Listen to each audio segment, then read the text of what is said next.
राज्यातील 29 पालिका निवडणुकांसाठी आता थोड्याच वेळात मतमोजणीला सुरुवात होणार आहे। सकाळी 10 वाजल्यापासून मतमोजणी सुरू होईल। मुंबईकडे संपूर्ण राज्याचं लक्ष आहे।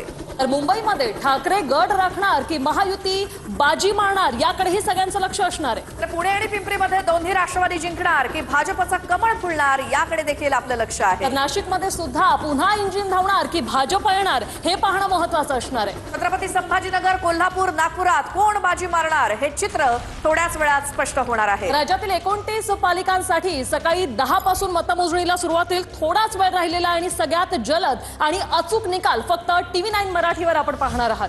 बरोबर आहे। आणि आपले सगळे प्रतिनिधी हे वेगवेगळ्या ठिकाणाहून ग्राउंड झिरो वरनं आपल्यापर्यंत सगळी माहिती पोहोचवतायत।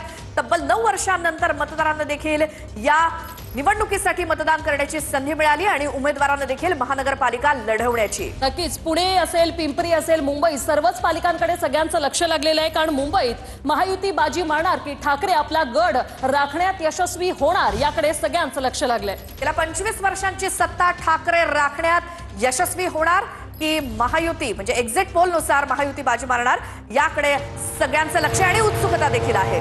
तर हे आकडे आपण या स्वरूपात पाहणार आहे। सुंदर स्वरूपाचं ग्राफिक्स जे आहे ते बनवण्यात आलेलं आहे। या लाटांवर कोणाची नाव राहणार हे पाहणं महत्त्वाचं असणार आहे। मुंबईचे हे आकडे असे येणार आहेत। काँग्रेसची काय सत्ता आलेली आहे, महायुतीची काय आहे, ठाकरे बंधूंची काय, सगळे अपडेट आपण पाहणार आहोत। बिलकुल। आपण थेट आता नागपुरात जाणार आहोत। आपले प्रतिनिधी गजानन उमाटे आपल्या सोबत असणार आहेत। गजानन, नागपुरात मतमोजणीची कशी तयारी आहे, काय आहे नियोजन? नक्कीच नागपुरात 10 ठिकाणी मतमोजणीची तयारी पूर्ण झालेली आहे आणि सगळ्यात महत्त्वाचं म्हणजे नागपुरात चौथ्यांदा भाजप सत्तेत येणार की काँग्रेस चमत्कार करणार याकडेच लक्ष लागलेलं आहे। जे काय एक्झिट पोलचे आकडे आलेले आहे आणि भाजपचा बूथचा जो सर्वे रिपोर्ट आलेला आहे त्यावरून भाजप पुन्हा एकदा सत्तेत येताना दिसत आहेत। तशी तयारी भाजपच्या वतीनं करण्यात आलेली आहे। म्हणजे मिठाईचा ऑर्डर दिलेला आहे, जल्लोषाची तयारी बँडवाले सांगून ठेवण्यात आलेले आहे। त्यामुळे तयारी पूर्ण आहे।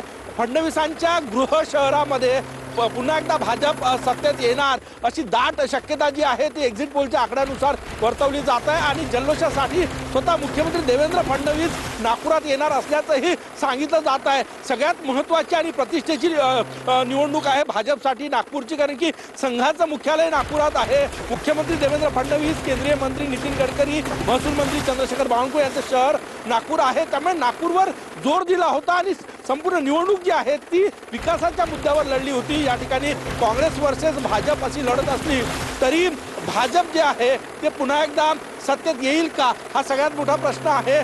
10 वाजता मतमोजणीला सुरुवात होणार आहे। ही तयारी आपण बघू शकतो। 10 ठिकाणी मतमोजणीची तयारी वेगवेगळ्या ठिकाणी करण्यात आलेली आहे आणि पहिला कौल जो आहे तो साधारणतः 10:20 पर्यंत येईल आणि 12:15 ते 12:30 पर्यंत संपूर्ण चित्र स्पष्ट होईल की 151 जागांपैकी कोणाच्या जागा जास्त आहे आणि कोण नागपुरात सत्तेत येणार आणि त्याचा फैसला जो आहे तो होणार आहे।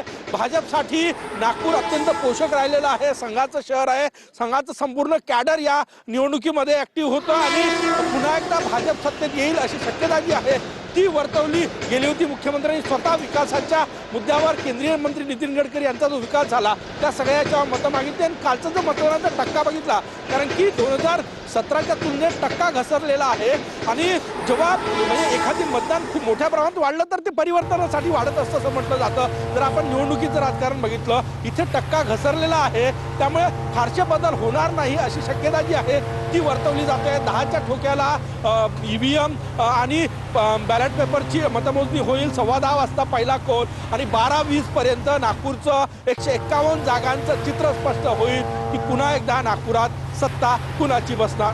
बिलकुल गजानन, या सगळ्या माहितीसाठी धन्यवाद।